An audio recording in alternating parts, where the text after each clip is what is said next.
Fishmans were an incredibly influential Japanese band, formed in Minato, Tokyo, with their music increasing in popularity year by year besides not being active since the late 90s.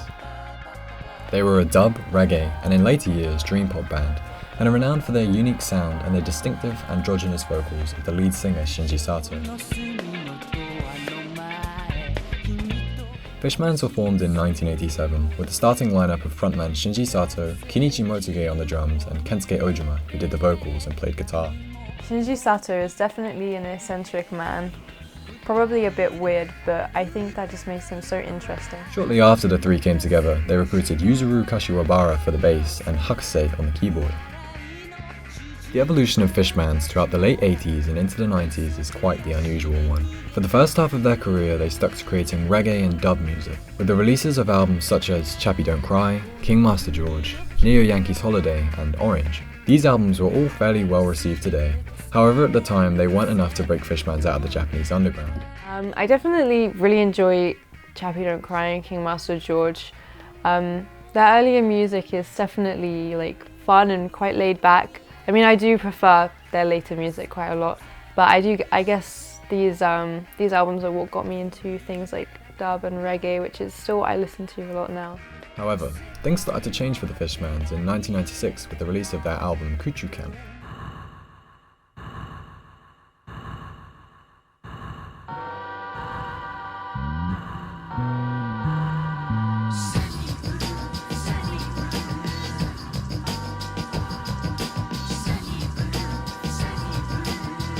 It could be argued that they first delved into a more psychedelic, dreamy sound with the release of Orange in 1994.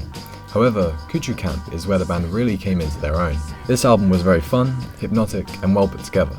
In around 2019, I was just shuffling through on Spotify and Baby Blue came on, and it sounded really unique and it was just so happy. I never really heard anything like that before. Well, after listening to Baby Blue, the next album I listened to was Kuchu Camp. I guess that's kind of the next album most people sort of listen to.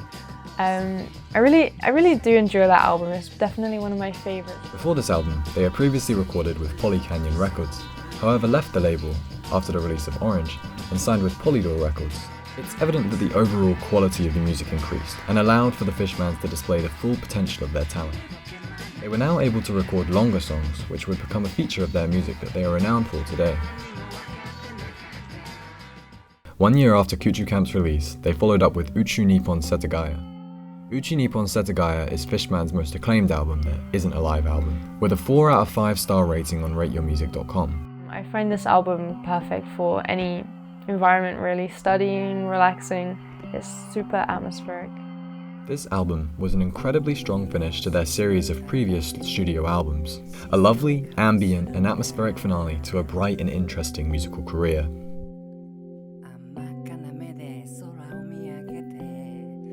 Around this time in Fishman's career, they would go on to start performing live shows. They never really had the chance to perform abroad or at any festivals, instead only doing shows around Japan. A lot of these shows were turned into live albums, where they would perform songs from all different albums and put a fresh twist on them by including jam sessions and extending the lengths of and improving the songs.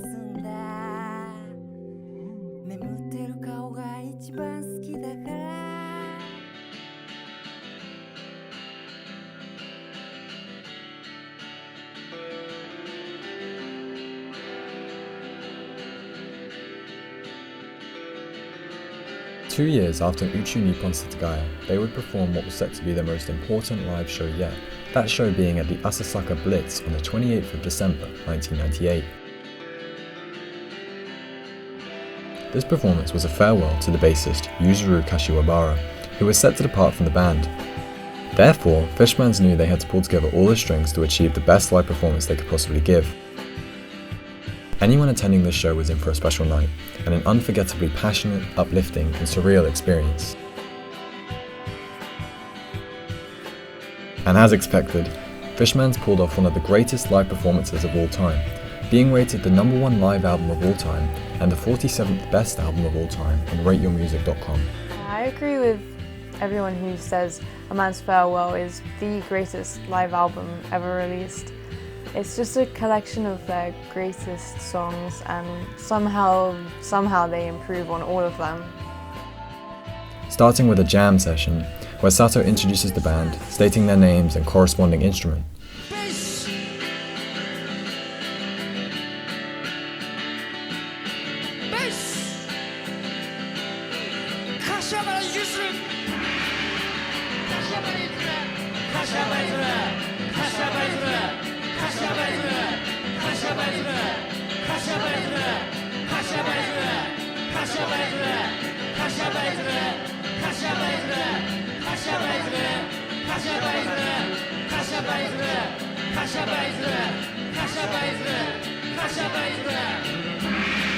Sato was a master at his craft and knew how to hold an audience in his hand and not let go until the performance was over.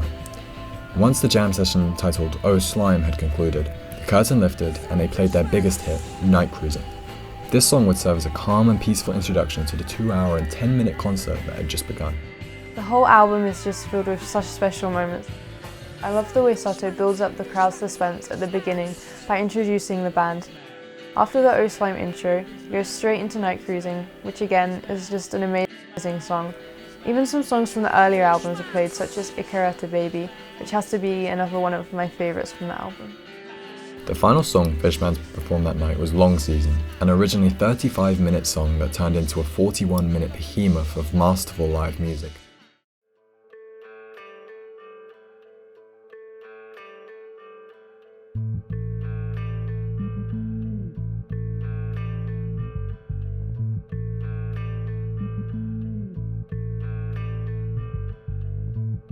Set to be the final song performed before Kashiwabara's departure, the whole band comes together to create one of the most surreal soundscapes that at no point loses any power, improves on all the faults of the original recording of Long Season, and holds the listener's full attention throughout.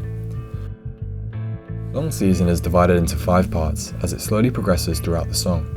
Everything comes together beautifully, allowing for the song to take you on a journey through nature and taking you into a world of tranquility.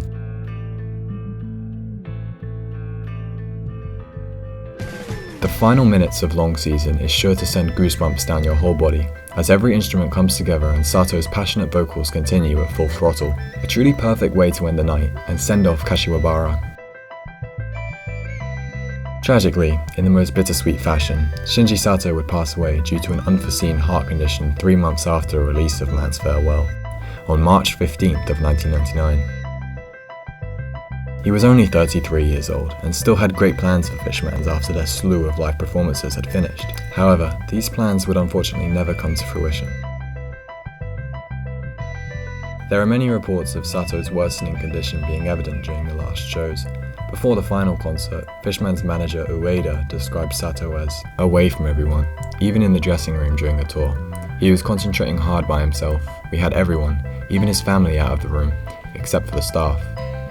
Everyone felt sentimental about Kashiwabara, so there was almost no conversation. He was stated to be having trouble with air, claiming that the air was so thin. Besides all these troubles, Sato still pulled together everything he had to give the performance of a lifetime. It took me a few months of listening to Fishmans to realise Sato wasn't around anymore.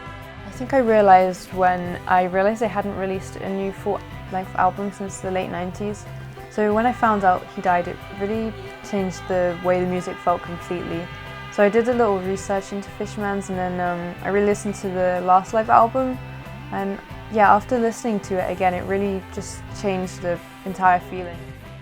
After Sato's passing, the band would go silent for some time and then continue to perform the odd show here and there in the 2000s.